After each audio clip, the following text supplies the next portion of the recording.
A New Mexico State University professor gets ready to study an active period of sunstorms, and he believes new technology should help forecast when the Earth will be impacted. At a New Mexico State University Research Council fair, Assistant Professor James McAteer explains the sun's 11-year cycle. The sun, every 11 years, flips its polarity. So the North Pole becomes the South Pole and the South Pole becomes the North Pole.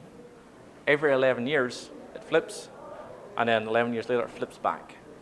So during the flip, the sun is relatively quiet. There are very few solar storms. In the middle of that 11 years, we get lots and lots of solar storms. So if you plotted the number of storms against time, you would get a peak and then a trough and a peak and a trough. According to McAteer, the next peak of solar storms is expected in 2012. But because of the two satellites called Stereo, he and others will be able to predict within 4 hours when a solar storm will hit Earth. Also with two views, then we can start reconstructing the three-dimensional structure of these solar storms as they move through space. Before the two Stereo satellites came on board, McAteer says predicting storms was difficult because we only had one view from Earth. He believes predicting sunstorms is more important now than ever before. What's happening is human civilization is evolving, and we're becoming more dependent on electricity, communication satellites, cell phones, so on and so on.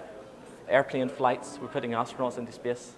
All those things are all susceptible to solar storms. Predicting sunstorms will allow airplanes to alter flights so they don't lose ground communication and could prevent cell phone blackouts. Now we're completely dependent on cell phones. So you can imagine if there was a cell phone blackout in Manhattan or in London, for instance, even if it was only for 5 hours, it would cost the economy a lot of money.